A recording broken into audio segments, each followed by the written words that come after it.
Olá a todos, meu nome é Carlos Rafael, eu sou médico especialista em clínica médica e medicina intensiva.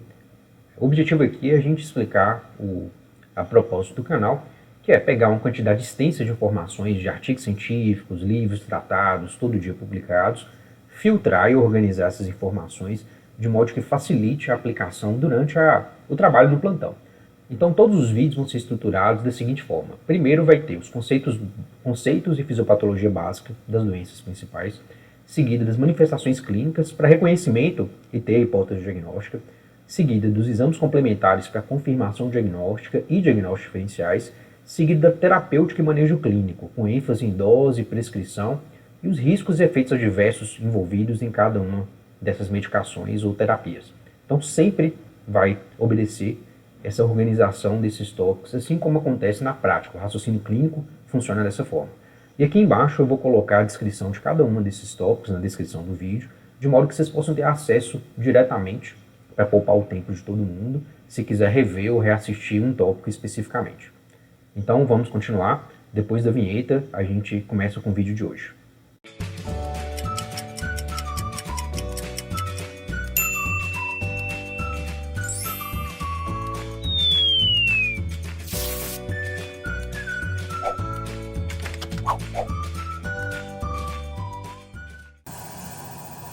O vídeo de hoje é sobre hemorragia digestiva alta, então vamos começar, vamos lá. Então a gente sempre vai ver o paciente na abordagem inicial do paciente grave, que é vias aéreas, vocês vão avaliar, o B também, em geral vai estar normal os dois. O C pode haver sim um comprometimento, o paciente em geral vai estar chocado, tá? Então pulsos periféricos, perfusão tissular, pressão arterial, eu sempre vou olhar, e se houver choque, a gente vai fazer uma prova de reposição volêmica, em geral é 500 a 1000 ml de cristalóide. E se houver melhora do paciente, desses parâmetros, quer dizer que a reposição volêmica foi efetiva, o paciente tem uma chance muito maior de ter uma hipovolemia, tá? Um choque hipovolêmico, propriamente dito. Então, vou estabilizar o paciente em geral com reposição volêmica, e depois disso, estabilizei o ABCDE. Eu sei que o paciente estava chocado, tive que usar soro, ring lactato, às vezes até concentrado de hemácia, para estabilizar. E quando eu estabilizei, eu vou fazer a anamnese, o exame físico, exames complementares, tá? E isso eu vou definir qual tipo de choque o paciente está. Lembra que toda vez que você está alterado, eu precisei de reposição volêmica, eu precisei de concentrar de hemácia ou aminas, que não é o caso aqui hoje, mas por exemplo, a gente tem que saber que o paciente tem um desses choques e na anamnese, exame físico, exame complementar, a gente vai ter que descobrir qual é. Hoje a gente vai falar do choque hipovolêmico, basicamente de hemorragia digestiva alta, que é uma das causas principais de choque hemorrágico, choque hipovolêmico. Essas outras causas são comuns e vai ter vídeos posteriores para a gente discutir cada um deles. Então, hemorragia digestiva alta, que é o vídeo de hoje, a gente vai falar aqui. Ela é definida como hemorragia que acontece acima do âmbito de Treitz, vai manifestar com hematêmese. Hematêmese, então, é quando o paciente tem aquele vômito de sangue, o sangue for vermelho vivo, rutilante, sugere um sangramento de maior monta, mais agudo. Se ele for escurecido, sugere um sangramento com mais horas de evolução, em geral de menor intensidade. É um parâmetro, a gente não vai colocar esse parâmetro como absoluto, é um parâmetro que a gente tem que tentar ver a gravidade dessa hemorragia. Melena, que é aquelas fezes enegrecidas, parecendo borra de café, com odor característico muito forte. Às vezes o paciente só anemia para depois manifestar a exteriorização de sangramento de alguma maneira, mas a hemoglobina lá estava 13, 14, caiu para 7, 6. Então suspeito de alguma coisa, tá? Pode ter acontecido uma hemorragia digestiva, já que não foi um erro laboratorial. E a hematoquesia é quando acontece o sangramento vivo nas fezes. A maioria das vezes se trata de hemorragia digestiva baixa. Mas quando a hematoquesia acontece num paciente que choca, faz hipotensão, é comum ser por causa de hemorragia digestiva alta, tá? Então uma grande quantidade de sangue, em geral mais de 1 litro, acelera o trânsito intestinal e pode manifestar com sangue vivo nas fezes. Então é isso, a forma de manifestar. Às vezes pode chegar o paciente já com todos ou algum desses sintomas e a gente já bate o olho e faz o diagnóstico. Às vezes só na anamnese, exame físico, a gente vai descobrir essas características, tá? Sendo que for, vocês vão estabilizar o paciente no ABCD primário, igual a gente já discutiu em um vídeo anterior. Então peço que revisem ou assistam esse vídeo para vocês entenderem isso aqui, o que é ABCD primário e como estabilizar. Lembrar que a HDA tem uma mortalidade de 10 a 15% de forma geral, e se o paciente for cirrótico, quanto pior a cirrose, TIDC, por exemplo, pode ter uma mortalidade de até 50%. Então é um evento muito grave que a gente tem que tratar com toda a efetividade possível. Então o paciente no A tá bom, B tá bom, o C, como eu falei no slide anterior, pode estar sim com choque, tá? Se for choque hemorrágico grau 1 e 2, a tabela do choque hemorrágico, que é grau 1, 2, 3 e 4, tem no vídeo, né, de choque hipovolêmico. Se vocês não lembrem, revêem o vídeo, assistam. E se for 1 ou 2, vocês vão fazer cristalóide, 500 ml de soro fisiológico ou rinha lactato, tá? E façam prova de reposição volêmica. 500 ml, vê a resposta clínica do paciente, para ver se precisa de mais cristalóides para estabilizar e resolver a hipovolemia desse paciente, tá? Lembrando de voltar ou assistir a aula que é o choque hipovolêmico e também reposição volêmica, para ver mais detalhes sobre isso, tá? Se for classe 3 ou 4, vocês vão usar, além de cristalóides, concentrado de hemácia, tá? A forma de usar concentrado de hemácia depende da gravidade da hemorragia.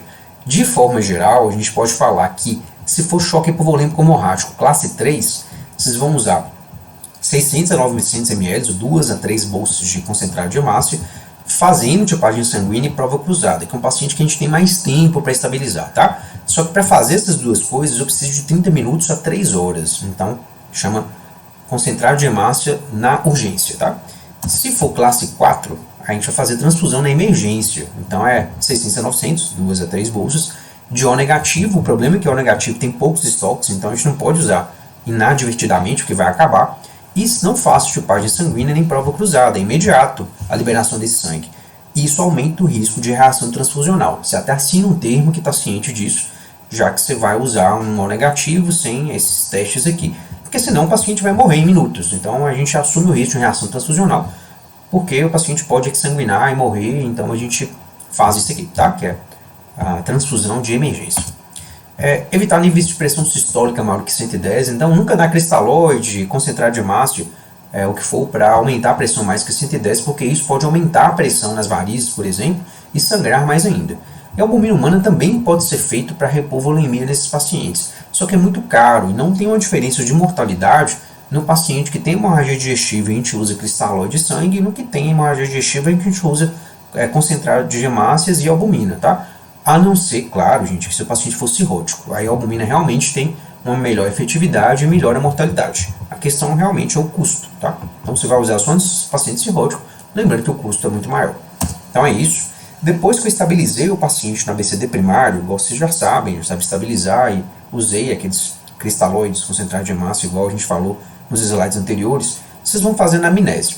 Toda vez que a gente faz anamnese, que é dentro do ABCD secundário, vocês vão perguntar sobre o uso de antiagregantes plaquetários, AS, clopidogrel, ticagrelol, uso de ARNs, tá, que pode ter provocado essa hemorragia, etilismo crônico, histórico de hepatites virais crônicas, né, seria B e C principalmente, histórico de úlcera péptica, tá? Então isso é importante até para a gente suspeitar da causa da hemorragia digestiva alta, tá?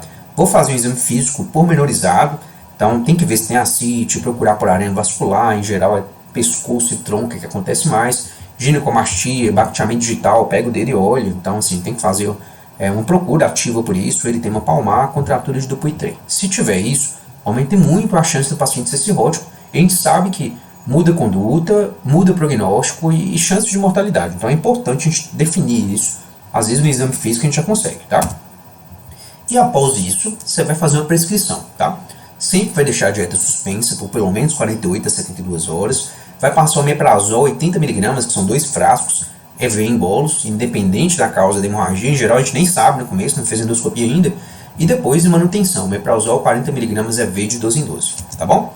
Vai fazer a prescrição padrão do paciente grave, importante, então veja um vídeo sobre isso, que tem a prescrição pormenorizada de cada item, só que um dos itens você não vai prescrever, obviamente, que é heparina profilática, seja enoxa ou liquemine, porque senão aumenta o sangramento, então essa parte não vai prescrever, e a sua terapia de manutenção, que é 1.500 a 2.000, já que o paciente vai ficar com dieta suspensa aí por 48 a 72 horas, tá?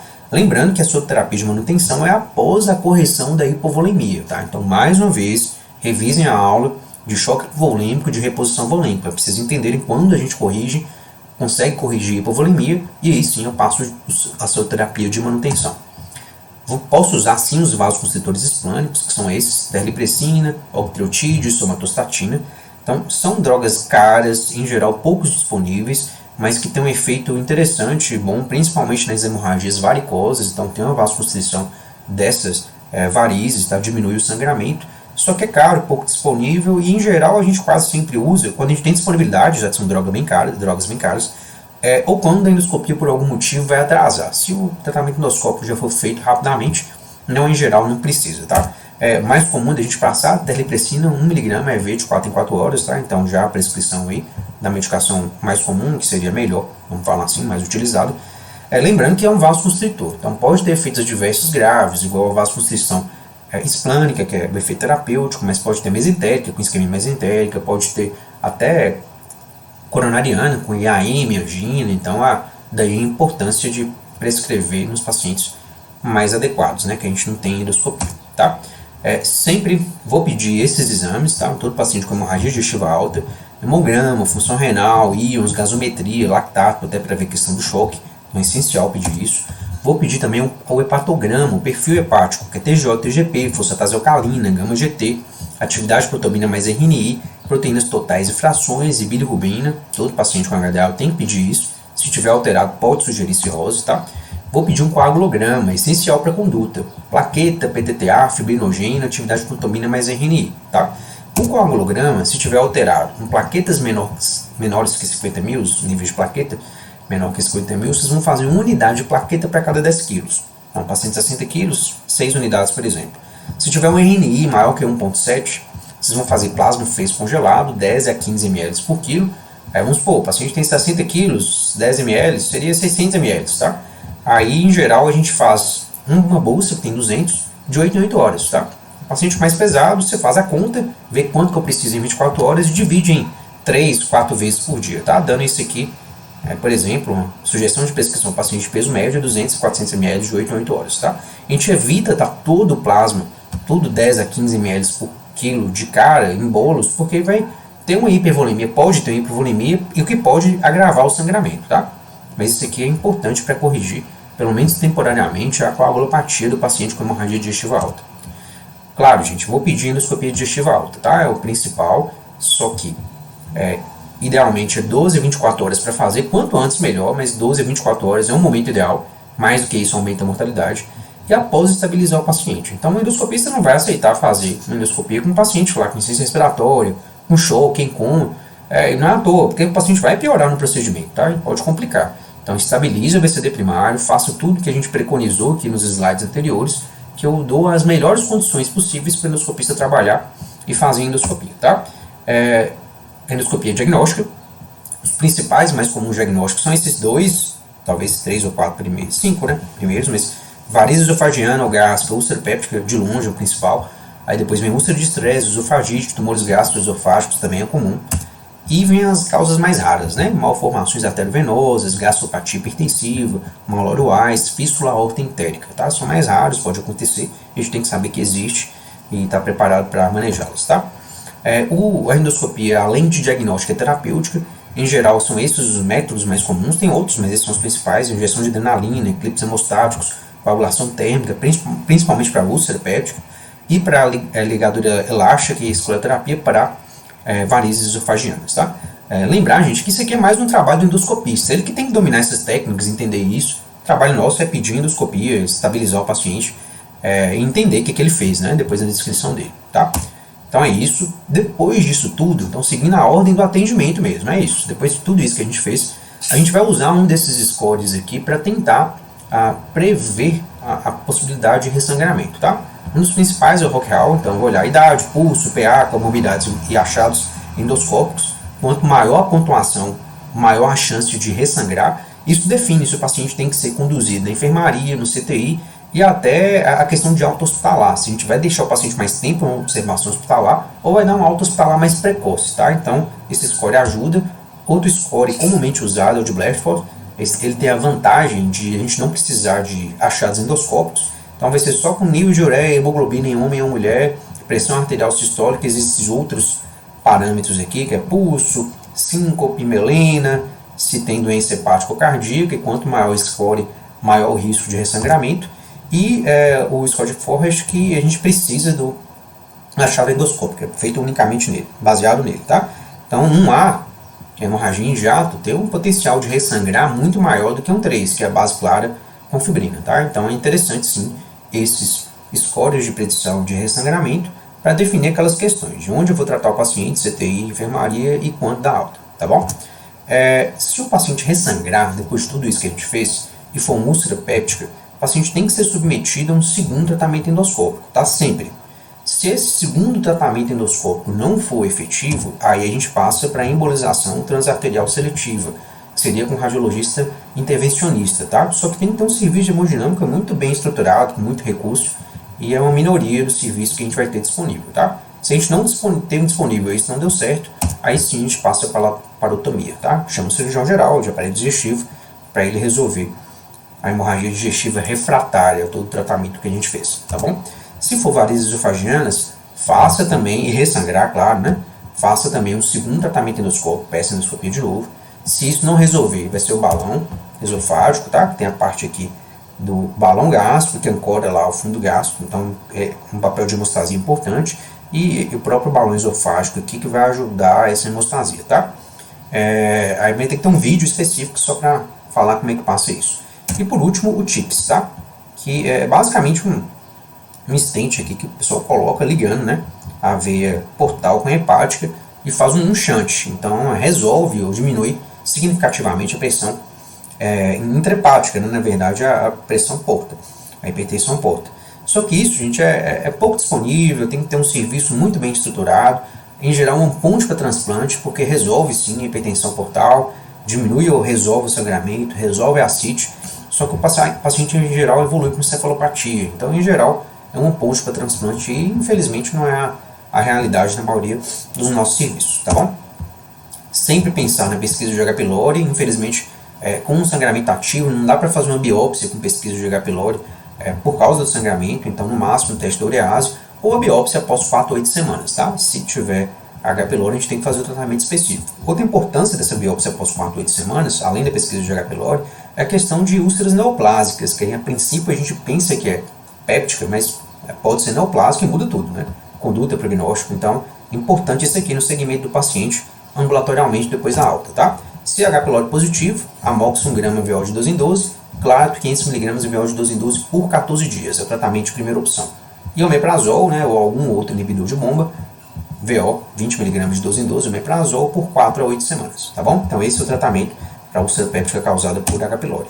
Se for por varizes esofagianas, gente, depois de tudo isso, a gente tem que fazer uma profilaxia para PBE, que em geral é ceftrexona, 1 grama EV de 24 a 24, 5 dias em geral, a 7, pode ser também de 12 em 12, mas a maioria é 24 a 24, que é profilaxia, né, não é tratamento de PBE, tratamento é diferente. Beta-bloquear, após a estabilização hemodinâmica do paciente, já tratamento endoscópico, por exemplo, parou de sangrar, a gente vai iniciar, se não houver contraindicação, o propanolol, 20 mg de 12 em 12, vai aumentando gradualmente, em geral no ambulatório, vamos fazendo esse aumento até beta-bloquear, frequência cardíaca ficar de 60 a 65, mandar esse paciente na alta com serviço de endoscopia, esse paciente tem que fazer endoscopias a cada 6 meses, por exemplo, fazer mais terapias endoscópicas, no sentido de evitar ressangramentos ou sangramentos, né? Porque a hemorragia digestiva, toda vez que acontece, existe uma mortalidade significativa. Então a gente tem que evitar, tá bom? Sempre que possível. E um paciente cirrótico a gente vai encaminhar para a equipe de transplante hepático, tá?